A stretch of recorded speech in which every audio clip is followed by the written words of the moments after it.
Did you hear that? That was silence. 10 seconds of silence. Now, for most of us, that was probably the first 10 seconds of silence we've had all day. Between our friends and our families, our work and our phones, it's hard for us just to find a quiet time to sit with our thoughts, with our emotions. But silence can be powerful.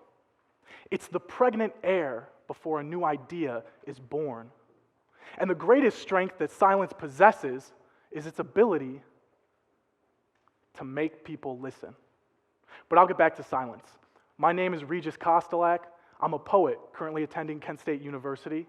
I work at the Wick Poetry Center at Kent State. I do many things at Wick, but I'm most proud of my work as a teaching artist. Now, what that means is that I organize and execute poetry workshops aimed at different groups in the communities. The goal is to use poetry as a tool to let new voices spring forth from the community to share their stories. I started my work with elementary and middle school students, and I've continued on to work with different populations. A grief counseling group, adults earning their GEDs. Most recently, I've been working with immigrants and refugees, both adults and children, from the North Hill neighborhood of Akron. Now, I want to explain these workshops to you so that you understand the power of silence. With the kids, every Thursday we get together with 3rd to 8th graders at a wonderful after-school program called Urban Vision. Now, we break them into 3 groups, and each group gets 30 minutes. I don't know if any of you have had the pleasure of being around kids right after they get out of school, when they're all wound up and tired of sitting still. But if you have, then you know that 30 minutes feels like 4. Silence is non-existent. Sometimes they're talking so fast that you have to remind them just to breathe. So to combat that, we use multiple teachers, all ready to give lots of attention to individuals. We read a poem. We talk about it for 5 or 10 minutes. We write some stuff on the board, and then we get them going. We let them write. And in the last 5 minutes, we ask for silence so that they can share their work. Now, with the adults, it's much different. See, everyone in this workshop is a first-generation American from different parts of Asia or Africa, Europe or South America. They're all learning English. Most of them have only been here for a few months, if not a couple of weeks. Now, try to imagine that. You've just gotten to this country. You barely speak the language, and some guy like me is telling you to write a poem in English on the spot. Now, I know for a fact that if I gave every single person in this room a piece of paper and a pen, half of you wouldn't even put your names on it, let alone write a poem. So what these people do is very brave. Now, the difference is with this group, we have 2 hours. We use less teachers, and we use flashcards to help offer them some of the language they might not have learned yet. We do a whole hour of board work. And because of the extra time, we have a much greater window for them to all share their work at the end. And they do all share their work. So, what does this have to do with silence? Well, the silence is integral to poetry. You see, if you put a person in a room and you take away their phone, you make sure that it's silent, that person will look for an outlet. Now, if you give them a paper and a pen, they will write. And since most people are not able to draw fantastically fictitious scenes from nothing, they will write about themselves. Now, some people will take 15 seconds to pick up that pen, and some of them will take 15 minutes, but they all pick it up, and they all write about themselves in one fashion or another. The silence is crucial to this expression. See, the silence signals an importance to that moment. It signals an attention to that person's writing, an attention to their reading when they share the poem. That's an attention that we all crave. It's important because it gives these people an opportunity to share themselves with the other people in the room, people that also have an opportunity to hear them. Now, I wish to use this same formula of poetry workshops to bring a touch of silence and understanding into the one place that I believe we need it most, and that is the political sphere. I want to discuss a 2010 study that was conducted by the Information and Computer Sciences Department at the University of Hawaii. Now, they conducted a deep analysis of over 680,000 Facebook posts surrounding the 2008 election, which I know seems like forever ago, but it's extremely relevant. I don't know about you, but most of the people that I knew in this past election shared their political beliefs via Facebook. They posted comments, they posted statuses, they shared videos, and that's all fine. But what this study wanted to determine was whether or not Facebook was serving as an appropriate forum for political discourse. Essentially, can Facebook, and then taking that further, can social media serve as the public sphere? Can it foster true political discourse? In this study, a number of requirements were laid forth for a forum to be considered a functioning public sphere. You'll see listed here a number of them. Now, I'm going to read them to you, and I want you to think about what you see on Facebook and ask yourself if those posts are representative of these ideals. An exchange and critique of reasoned, moral, practical validity claims, reflexivity, ideal role-taking, sincerity. Let me repeat that one. Sincerity, discursive inclusion and equality, and then finally, autonomy from state and economic power. Now, I know that's a lot for me to throw at you. It's late in the afternoon, and I definitely don't want you to pull out your phones and check your Facebooks right now, so I saved you the time. I know we thought we were all done watching the candidates debate, but I promise you that it's just a photo. We don't have to listen to them speak again. But I'd like to look at some of the comments that were posted during this last debate and think about those requirements that were put up there. All I hear is him bashing her. You going to state your case anytime soon? He should know about drugs. He's the biggest user of them all. Her lies are all being exposed. Pay attention, people. Doofus buffoon, which I have to stop as a poet and commend that man for a brilliant insult. Doofus buffoon. That's a lovely phrase. And then my favorite one, America needs to be single for the next 8 years. Let's see how that works. I think that's my favorite one because he's assuming we're going to get 2 terms of single America, right? It's going to go well in his eyes. So let's ask ourselves, did those meet the requirements that were listed before? The answer is no. But they did all share one thing in common.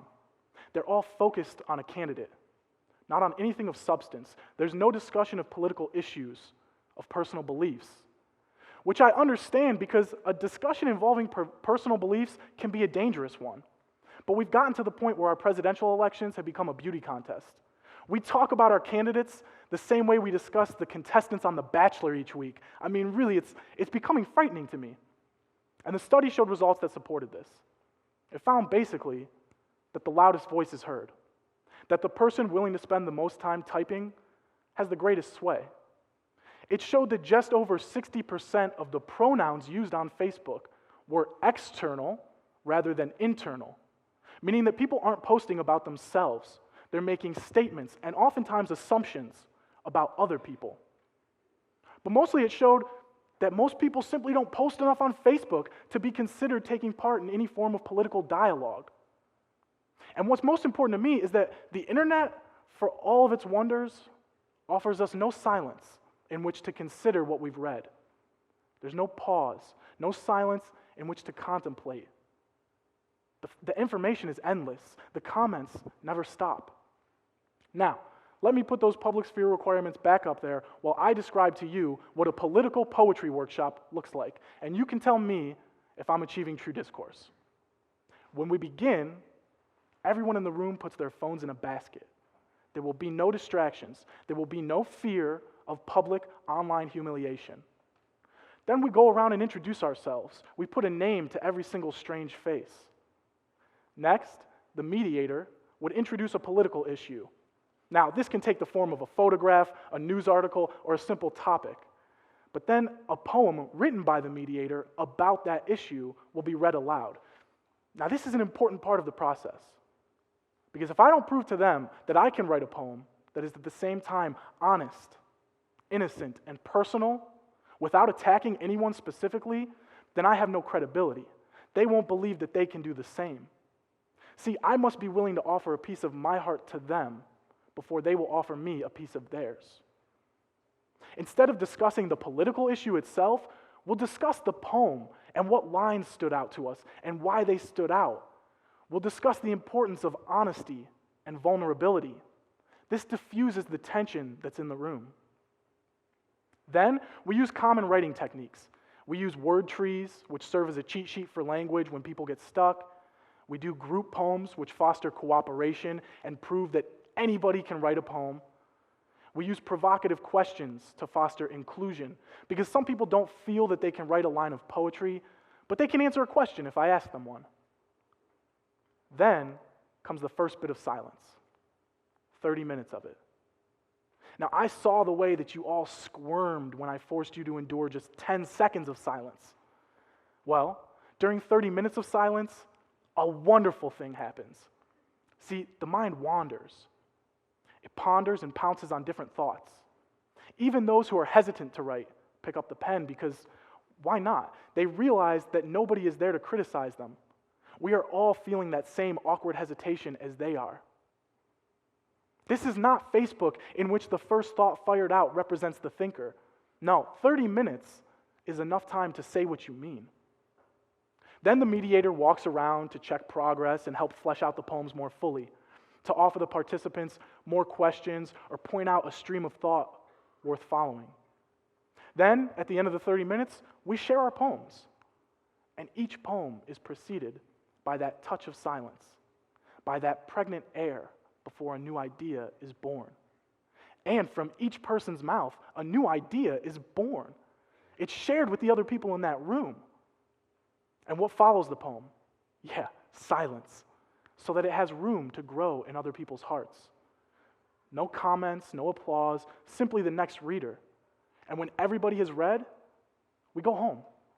Because it is enough in today's day and age to simply consider somebody else's thoughts without responding, without expecting to sway or be swayed.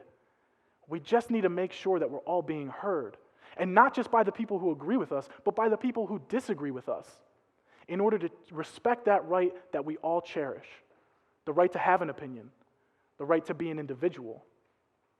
Now, I see these workshops as an opportunity to open people to that elusive voice of the other. The act of sharing poetry allows you to understand somebody who doesn't agree with you. It allows you to listen and hear briefly what drives another individual. It promises a calm silence instead of hateful rebuttal. In a political context, it gives us a chance to know not only what issues are important to people, but why those issues are important to them. On a personal, deeply intimate level. Now, it's important to remember that politics do not have to be taken as broadly as they are around election time.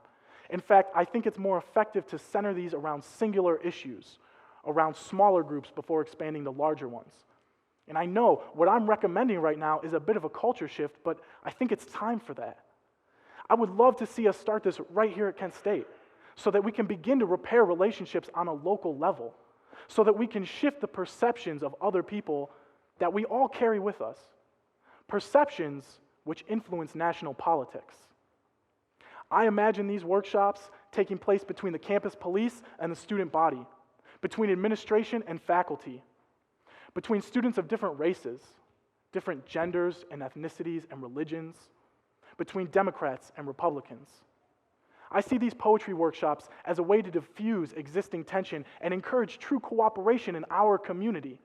And once we begin, I see the entire country recognizing what the gift of silence can do for those people searching for a voice. And when they do recognize that, we here at Kent State will teach them to share their voices the way we have been sharing ours. So, I urge any administrators in attendance, any educators or any lawmakers, anybody with a platform, to be bold, to be proactive, to recognize that we are currently engaging in a form of political discourse that is both divisive and damaging to the national psyche. Help me make this idea a reality. The costs are minimal. You need a mediator, you need paper and pens, you need time. But most importantly, what we all need to embrace in this screaming, shouting, out of control world is just a little bit of silence. Thank you.